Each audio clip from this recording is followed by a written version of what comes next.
naman tayo konti, marami naman tayo.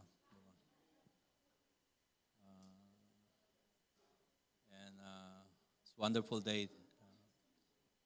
What a blessed day to be here again. Amen? So, kailangan ko lang i-introduce yung speaker natin. It's not new to us. She's not new to us. She's been here for, joining with us for more than, so at least 1 year na siguro. Hindi ko maaalala eh. But the couple, both of them was joining with us and they just choose to stay sitting muna daw. Nagpapahinga. And praise God that right now we could, it's time at least to hear from them also the Word of God. So I just want to call Pastor Sally to share to us God's Word. Amen. Praise God po. And first of all, good morning po sa ating lahat. And I thank the Lord for this wonderful privilege. You know, every time that you are being given an opportunity to speak the Word of God, always count it as a blessing, as a really a great privilege. You are speaking life and death here.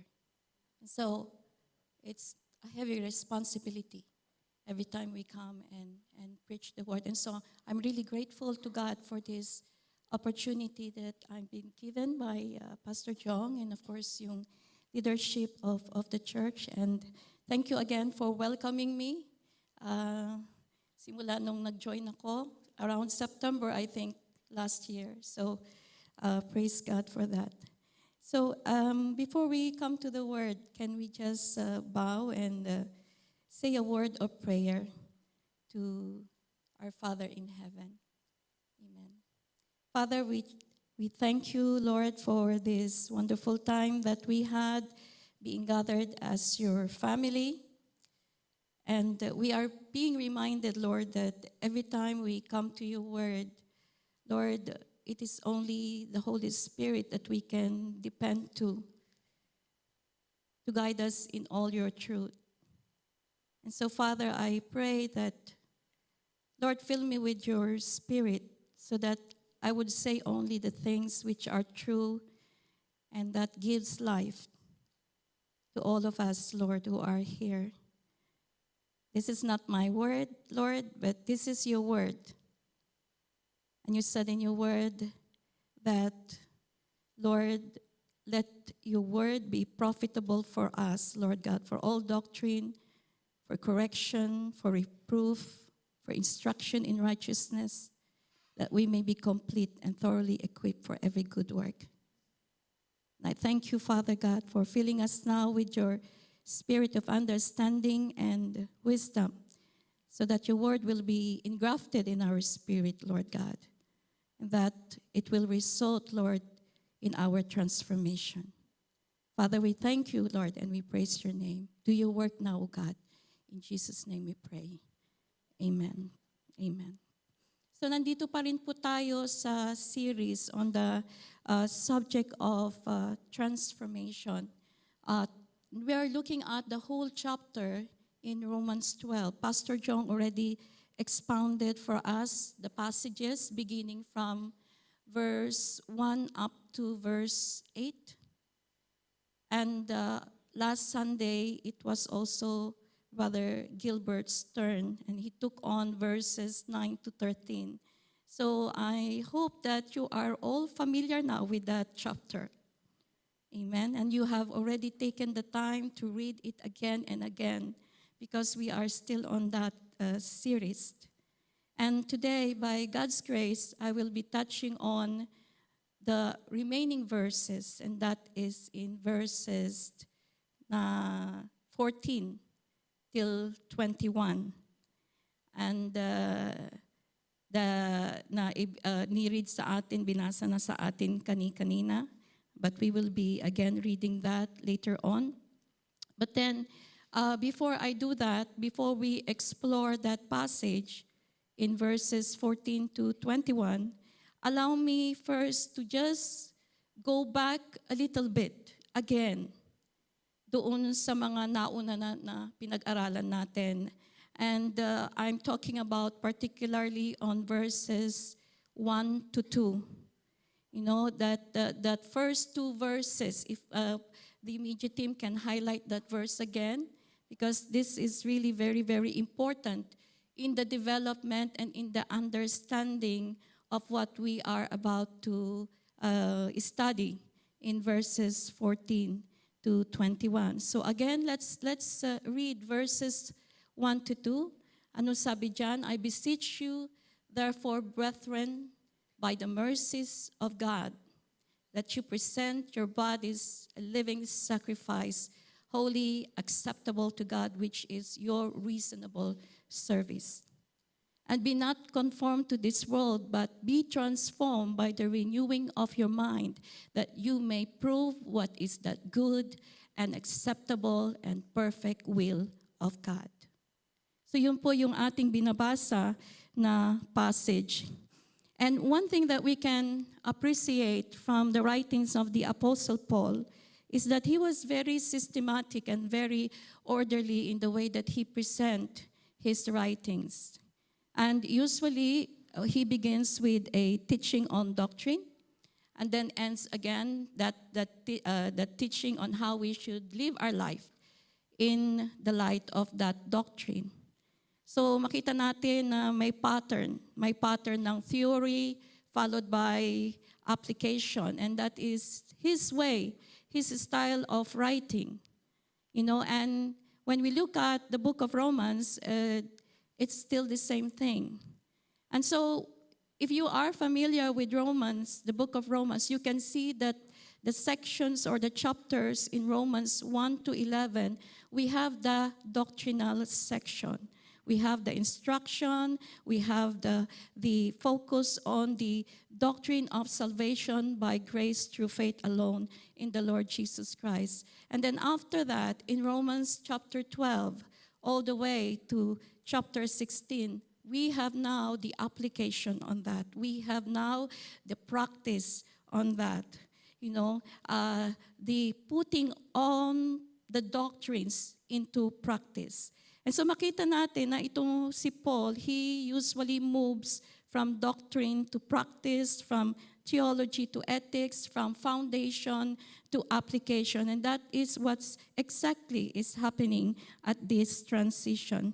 And that's why, kung papansin ninyo yung word na therefore, the word therefore is very important because it serves as a connecting link between Romans 1 to 11 to Romans 12 to 16. Kumbaga para siyang isang conduit, para sa isa siyang tube, no, a golden pipe wherein this doctrine that we have learned must now, be in us, and we need now to practice that in our daily living. Because it's not enough that we learn the truth. We must live the truth. It's not enough that we master the word. The word must master us.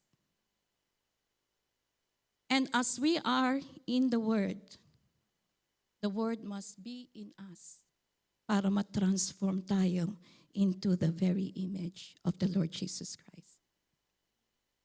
And so after 11 chapters of strong doctrinal teaching on condemnation, on election, on predestination, on justification, on sanctification, and on glorification, now Paul turns to you and to me, and he's now asking us, how then should we as people saved by the grace of God, how then should we live in the light of these theological truths we have learned? Paano tayo magre-respond doon sa incredible, nothing short of incredible mercy that God has shown to us? And so Romans 12 begins to answer that question for us. Ang sabi doon sa verse 1, I beseech you therefore, brethren, that you present your bodies as a living sacrifice, holy, acceptable to God, which is your reasonable service. Ano po ang sinasabi dito ni Paul? What Paul is saying here is that you have been justified by grace through faith. God has saved you. He has forgiven you. And He has included you in the family of God. And since there is no way at all na pwede nating bayaran ng Panginoon doon sa lahat ng mga ginawa niyang kabutihan para sa atin, no, there is only one thing that we can do.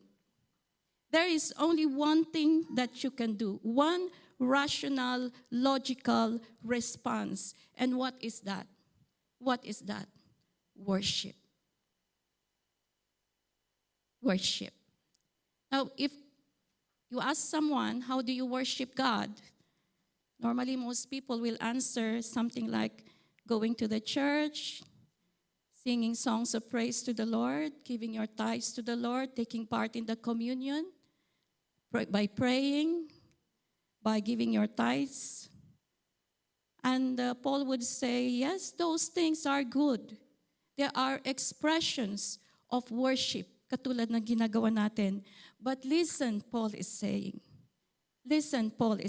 I'm going to show you a higher and a better form of worship. And what is that?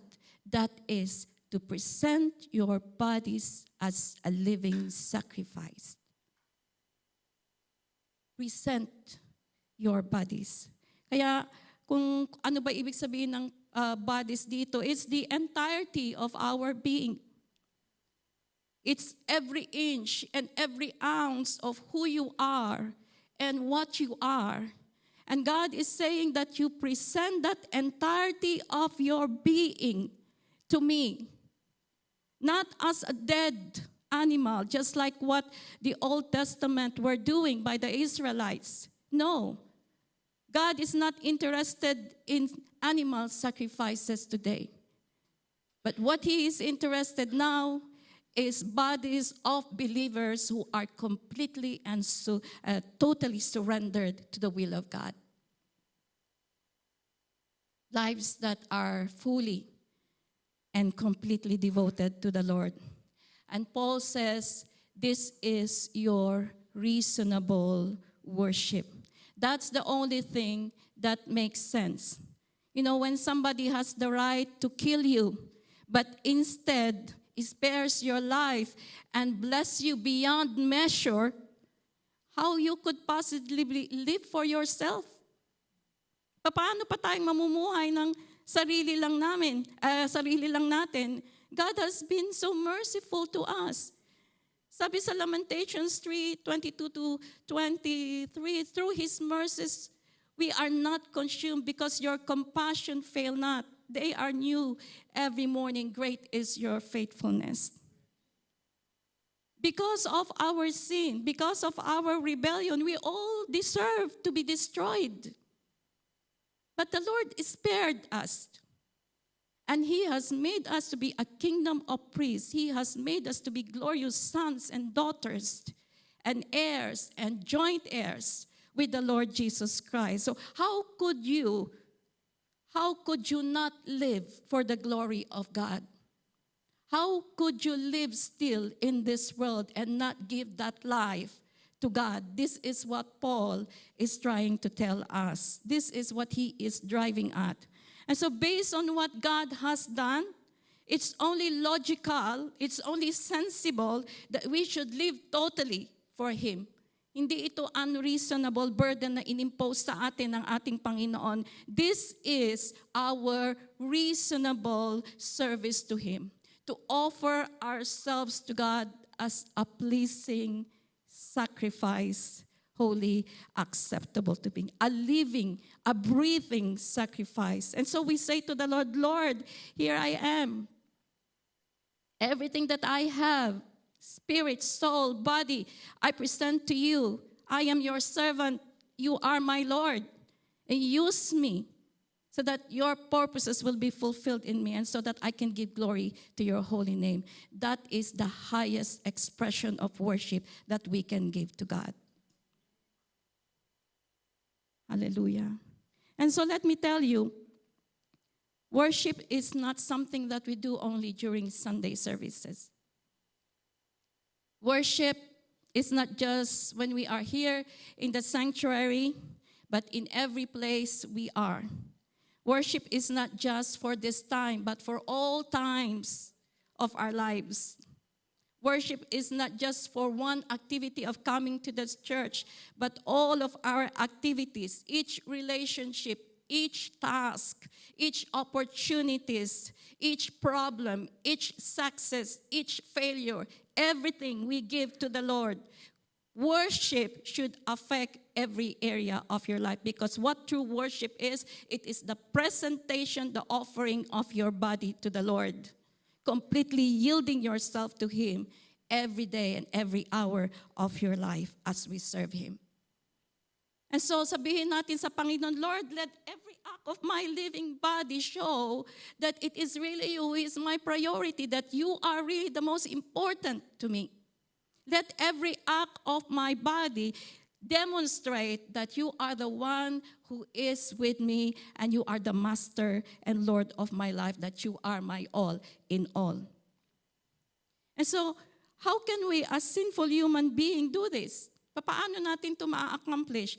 How can we as individuals accomplish this task of presenting our bodies as a living sacrifice to God? And so Paul says this require transformation. Amen? Pakiulit nga uli yung word na transformation. Amen. Paul says this in verse 2, and do not be conformed to this world, but be transformed by the renewing of your mind, that you may prove what is that good and acceptable and perfect will of God. And when you say transform, that is, changing the nature of something. Kung in the past, we naturally gratified our flesh and glorified ourselves, it was always I, me, mine, my mentality that this world promotes. Pero nung tayo ay transform ng Panginoon, we no longer want to please ourselves. But what we want to please now is we want to please God and we want to bless other people. That is what happens when we are transformed. Pero paano po tayo matatransform? How we can be transformed? That takes place through the renewing of our mind. We must have our minds renewed so that we can look at the world in the way that God sees it. And so that we can know what God wants to do for our lives instead of focusing only of what we want. And the instrument na ginagamit ng Panginoon dito, we all of course know that it's the Word of God. And so kinakailangan talaga nating basahin ng araw-araw ang Biblia, pag-aralan natin, pakinggan natin, mag-meditate, pag nilay-nilayan natin, i-memorize natin, higit sa lahat ay i-apply natin sa ating mga buhay. And as we renew our mind day by day, moment by moment, something else will happen to us. We are now able to discern the will of God. Nagkakaroon na ngayon tayo ng insight. Kung ano ang gustong mangyari ng Panginoon sa ating buhay, kung anong gustong mangyari ng Panginoon sa ating church, kung anong gustong mangyari ng Panginoon sa mundo. And we will discover that God's will is not restrictive. It's not burdensome to us. But we will discover that it is acceptable, that it is good, it is pleasing, it is perfect. And that God's will is giving us an abundant life and bearing good fruit. And so, a transformed life requires a transformed mind. Renew your mind. Renew your mind. God will not do it for you. You have to do it for yourself. Renew your mind. Because as the mind goes, so goes our life. Susunod na lang yung buhay natin. And when you begin to have high thoughts of God, when you begin to think about Him and His kingdom, then it produces a high and a holy life that enables you to present your bodies as a living sacrifice. See, I'm putting emphasis. Although Pastor John already exhorted on that one, I'm putting emphasis on verse 1 to 2. And the reason for that is, if you get these two verses, then the next will follow. I mean, kung itong dalawang verse na ito ay talaga magiging totoo sa atin, and we truly become a living sacrifice for God through the renewal of our mind, and we are able to discern what is the will of God, what is that good and acceptable. If you can do it and you approve it, and not just simply believing it, but you approve it and you embrace it and you do it, then the Holy Spirit already has done His work. And what follows after this, itong susunod natin na pag-aaralan, verses 14 to 21, it will just simply flow naturally from you, and you will be able to serve God the way He wants, and you will be able to live the kind of life that God wants, and that is holy living. Ito pong succeeding verse na ito actually describes for us what are the changes that takes place when you offer yourselves as a living sacrifice to God? What are the changes? So kinakailangan may pagbabago. Meron talagang pagbabago. Let me summarize and group them into 3, these changes that has to take place in our life. Number 1, diligent and humble service to God through the use of our spiritual gifts that God has given to us. And that covers verses 3 to 8. Already Pastor Jong expounded for us that one. So I'm not going to deal with that anymore. And the second one is showing genuine love and care through our brothers and sisters in Christ. And that is in verses 9 to 13 na in-expound na rin sa atin ni Brother Gilbert last Sunday. And the third section is covering 14 to 21, and that is now living in harmony with other people, especially those who oppose you, those whom you consider irritants, those whom you consider even enemy of your life. And so let us read that verse again, verses 14 to 21. Sabi doon, bless those who persecute you, bless and do not curse, rejoice with those who rejoice, and weep with those who weep. Be of the same mind toward one another. Do not set your mind on high things, but associate with the humble. Do not be wise in your own opinion. Repay no evil for evil. Have regard for good things in the sight of all men. If it is possible, as much as depends on you, live peaceably with all men. Beloved, do not avenge yourselves, but rather give place to wrath, for it is written, vengeance is mine, I will repay, says the Lord. Therefore, if your enemy is hungry, feed him. If he is thirsty, give him a drink, for in so doing, you will heap coals of fire on his head. Do not be overcome by evil, but overcome evil by good. I don't know if there's any text that is more ignored by fellow Christians, by us, than this one. Di ba? But no matter how much you ignore it, or no matter how much you try na lagpasan mo ito. Pag binabasa mo yung Biblia, pag napunta ka sa portion na ito, ay parang bilis mong nilagay, tinurn mo yung page, no? The fact is that it will not go away. It will still be there. And if we are really followers of the Lord Jesus Christ, you cannot ignore this text. Because this text, it is at the very heart, it's at the very core of the gospel message of Jesus Christ. And so what do we have here? Paul provides the following positive instructions, how we can live in harmony with other people, especially those who are outside, those who are not inside the church, although kasama, inclusive din ito, but it's paying more particular to those people who are outside. It's actually everybody, and especially for those people who oppose you, who are considered our enemies. So ano sabi ni Paul? Bless those who persecute you, rejoice with those who weep, rejoice with those who rejoice, and weep with those who weep.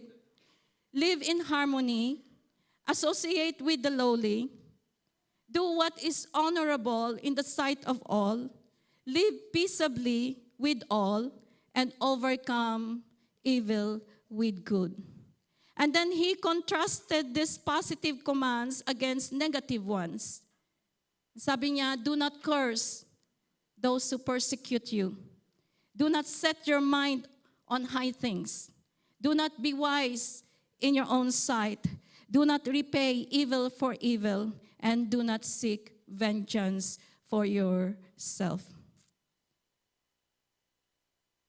How do you define an enemy? It's anyone who wishes or actively pursues ways of hurting and harming you personally, or hurting and harming those people who are closest to you, the people that you care about. And yet when you read what Paul is telling us here, ang sabi niya, do not retaliate. Ang sabi niya, bless them. Ang sabi niya, do good to them. Ang sabi niya, pakainin mo pa nga at painumin mo pag nagugutom at nauuhaw, and to live peaceably with them. And this is exactly the same teaching of the Lord Jesus Christ on the Sermon on the Mount in Matthew chapter 5. Ano sabi doon? In fact, he devoted a lengthy passage on that one, katulad na lang doon sa 42 to 48. And sabi niya, you have heard that it was said, love your neighbor, but hate your enemy. But I say to you, love your enemies, bless those who curse you, do good to those who hate you, and pray for those who spitefully use you and persecute you, so that you may be sons of your Father in heaven. For he makes his sun rise on the good and on the evil, and sends rain on the just and on the unjust. And if you love those who love you, what reward have you? Do not even the tax collectors do the same? And if you greet your brethren only, what do you do more than others? Do not even the tax collectors do so? And he gave that very important part in verse 48. Be perfect, just as your Father in heaven is perfect. Kung babasahin mo ito, talagang sasabihin mo sa sarili mo, Lord, it's too hard. It's totally impossible. I don't have this in me. For sure, you cannot expect me to do this. But that is not true. In fact, God is expecting us, and Jesus Christ is expecting us to do this. This is really a hard message. As I was preparing this, there were times when I have to stop and get up and I have to ask the Lord, Lord, meron ka ba nakikita na hanggang ngayon ay kinakasamaan ko ng loob? You can, in the light of what I am studying, you cannot help but you have to really ask the Lord. And so I'm being wrecked. And it was tough. And yes, the Lord did pop up a name in my head. And I have to deal with that. And there might be some of you here are like, parang hindi kayo mapakali. You are screaming, fidgeting in your chair. But this is really something that is so powerful in our lives as believers. And so we need to understand and get them. Because let's be honest, we all have people that we don't like. Not really in that very strong way, but people sometimes who rubs us the wrong way. And there are probably more people who don't like us. And as much as possible, we want to remove them from our thoughts. Try natin na alisin sila sa ating kaisipan. And yet parang multo, bumabalik-balik sa ating alaala. Especially times when we are down and lonely and discouraged. And that's why Chuck Swindoll said, it's frustrating because we presented ourselves as a living sacrifices, and yet the sinful actions of another person makes me want to crawl off the altar and get so much deserved justice for myself. And that is true. That is what's happening to us. Pag bumabalik sa alaala natin, yung mga taong nakasakit sa atin, bumabalik din sa atin syempre yung feelings of hate, feelings of anger, feelings of remorse or humiliation, yung effects na ginawa nila sa atin. And we say to ourselves, it should not have happened to me. It's all wrong. How can he be so happy and yet I'm here miserable? That is one of the hindrances to forgiveness and letting our grudges grow. This person has lied to you, stolen from you, unfaithful to you, let you down, rejected you, and yet you get this feeling na not only you should not only have been hurt, but that they should also be punished. And if you just let it go, we feel na parang hindi na serve yung justice. And so we hold on to our anger. We hold on to our resentment. We hold on to our bitterness. You think of things you want to say to them so that they can be put in their place. You want to say things that you could show to others para makita nila yung kulay o yung totoong kulay noong tao na yon.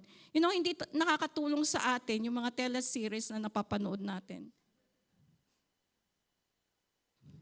Na kung usually ang plot ay inapi si ganito ng ganito, and now he went on to avenge all the bad things that have happened to him and to her. We just simply love this kind of movies or mga pelikula or whatever. I remember noong 1995, sometime around 1996, kasi yun lang talaga yung inabangan ko. No. Yung sikat na Mexican telenovela na Marimar. Na buong Pilipinas ata ay inaabangan ng bawat episode. Papaano niya ma-accomplish yung kanyang paghihiganti doon sa mga Santibanyes. And somehow we are being conditioned but by that same, na it is okay for me to get my revenge and to get even with other people. Yet Paul says this is unbiblical. This is not how the kingdom of God operates. Because what God is calling us is a more radical way of being in this world. And that is, He is insisting that we love our enemies. God is calling us to love without limits, even to those who want to wish us harm. Ito yung transformation na gusto ng Spirit sa atin para ma-empower niya tayo, that we might become God's compassionate children who are capable of loving even our enemies. Hindi natutuwa ang Panginoon kapag tayo ay may mga itinatagong mga bitterness or resentment. And the reason that He is not pleased is that it comes from the unbelief in the uncertainty that God's justice will prevail. Kaya nga, ano sabi niya sa verse 19?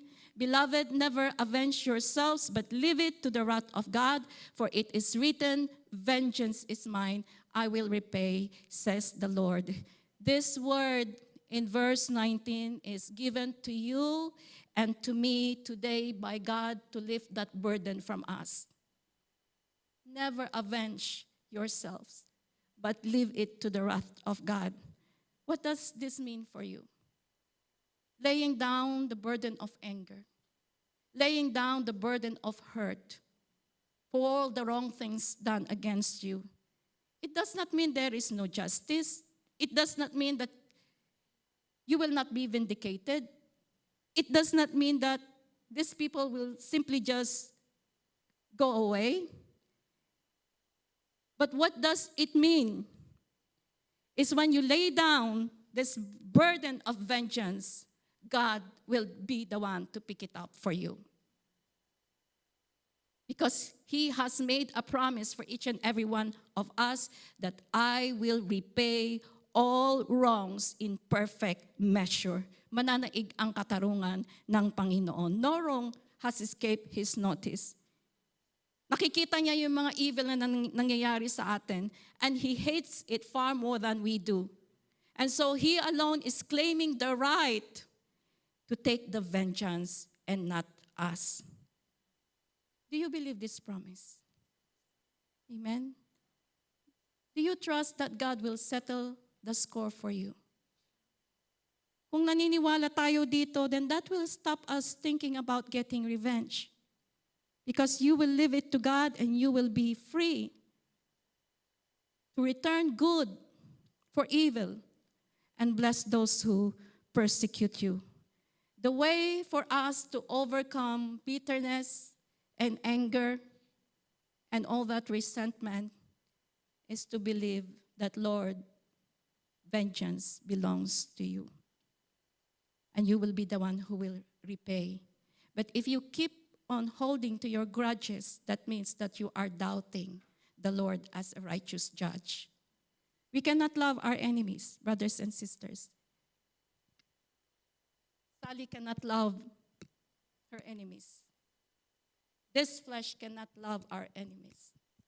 It takes the supernatural work of God in our lives to be able to do so. I remember an incident in my life, if you just allow me to make a testimony. We had we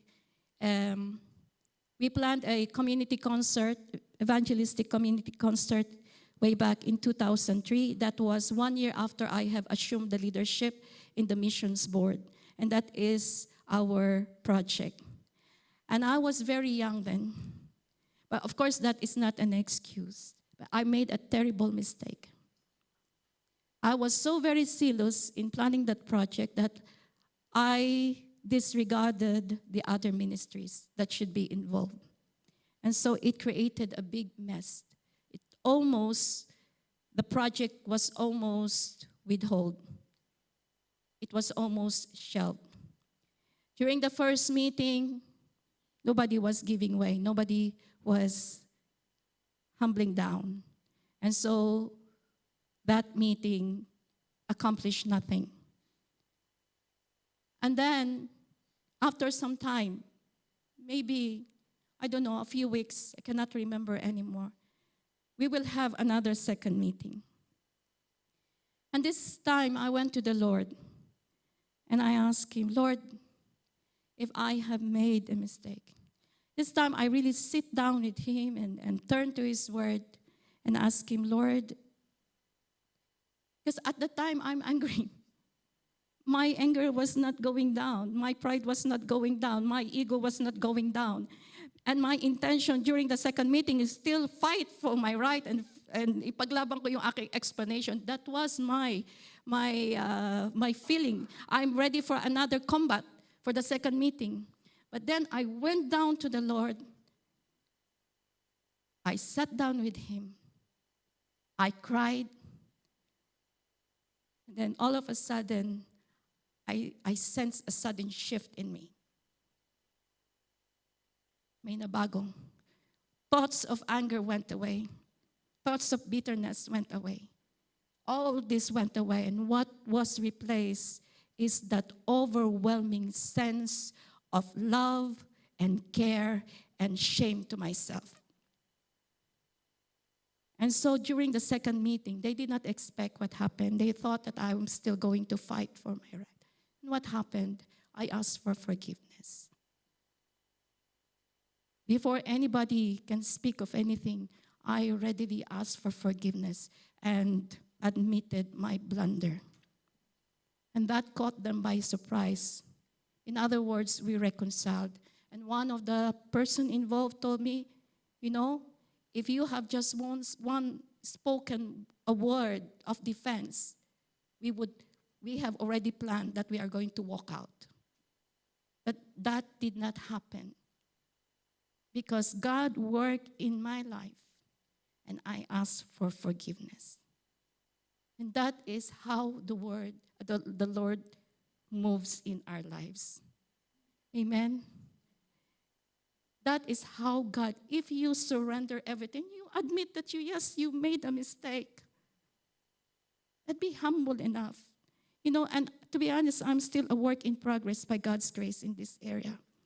It's natural for us to respond to those who persecute us with hatred, but we are not to respond that way. That is something that I've learned. In this fallen world, it's hard to maintain good relationship with others. And we need to try to have good relationship with everyone.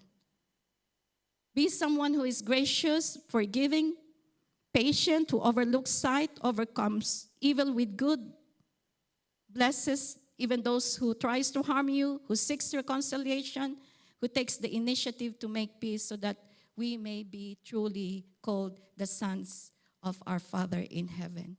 And Paul concludes with a summary in verse 12 to 21. Do not be overcome by evil, but overcome evil with good. Very straightforward, very easy to interpret. But again, this is not a verse that we want to obey. We would rather overcome evil with evil. To return evil is natural, but to return good for evil, that is supernatural. Pero this is how the economy of God operates. Evil cannot overcome the Christian by doing us harm or even by killing us. Evil will only prevail and overcome us if we make use of evil ourselves. We overcome evil not by doing evil and becoming the things that we hate, but we respond to evil by doing good, by acts of love, by mercy, and by kindness. Truly very difficult path that we are called to walk. It's not easy. It's not easy. And that's why the only way that we can do this is go back to Romans 12, verse 1 to 2. Because when you are moved by the mercies that God has shown to you, when you are moved by the graciousness of God, when you are moved by the love that God has extended to you, then you present your bodies as a living sacrifice through the renewing of your mind. Then our relationship becomes transformed. And not only do we offer our bodies, but we also begin to love one another in the church and those who are outside of the body, even our enemies. And finally, let us not miss the larger point that Paul wants to make in this. It would be very easy for us to treat this as list of do's and don'ts, pero ang talagang pinaka-overwhelming na gustong mangyari ni Paul sa atin is, as believers, that we should manifest the fruit of the gospel in our lives so that these people will be given an audience for them to hear the good news. So missionary pa rin. missionary pa rin ang purpose sa atin ng Panginoon to fulfill our mission. And so that's why He is not asking us to harm our persecutors. He is not asking us to make them suffer. He is not asking us to repay evil for evil, but He is asking us to bless them and do good to them and pray for them. Because by helping them, they will come to know the truth, and so they can be saved. Amen? Hallelujah. And so, brothers and sisters, as I end this morning, as I conclude this message, our challenge together is not just to overcome evil with good. But as you do that, I just want you to just bow down at this time. And let's ask the Holy Spirit to examine our heart. Tanungin natin ang Panginoon, Lord, is there someone in my life that still I have a bitter root of hurt? Is there anyone in my life na hanggang ngayon ay masama ang loob ko sa Kanya? Somebody who has hurt me? This could be your parent, this could be your wife, this could be your children, a brother or a sister in Christ, or a co-worker, a friend. And you never have the opportunity to forgive them. You never had the chance to speak to them. Examine your heart, brothers and sisters, and ask the Holy Spirit to show you who that person is. And as God shows you that person, God is asking you now to pray for them and bless them. Pray and bless that person right now, brothers and sisters. And ask God to work in your heart so that you do not hold on to that bitter root of vengeance and revenge and wanting to get what you think that they deserve. Recommit and surrender our lives totally to God and be willing to say, Lord, I'm going to love my enemies. It's difficult, but this is what you have done for me. You have blessed me beyond measure. You have blessed me, O Lord God, all things. I'm blessed with every spiritual things in the heavenly places in Christ Jesus. And so give me that heart as well, Lord, to manifest that love just as you have done for me. Hallelujah. Lord, we cannot love our enemies on our own. Truly, it's very, very difficult, Lord. Wala po kaming will, wala po kaming strength, wala po kaming inner power that need to, Lord, we can do good to them, Lord. But we are trusting your word. Oh God, we are weak in this area, Father, but you said in your word, He gives power to the weak. And to those who have no might, He increases strength. May you increase us in this area in our lives, Father God. So that, Lord, kaya po naming mahalin yung aming mga kapwa-tao, Lord God. Help us, Lord. This is a hard message for us, but we want you, Lord, to fill us, Lord. You want to fill us, Lord God, and give us, Lord God, a heart like Jesus has. Lord, we thank you, Lord, for all of this, and we thank you that Jesus is in us, Lord. We thank you for your power. We thank you for your mighty work in our lives. In Jesus' name we pray. Amen and amen. Praise God. So God bless you. Amen. And gawin natin kung ano pinapagawa sa atin ng Panginoon with God's help. Amen. Praise God.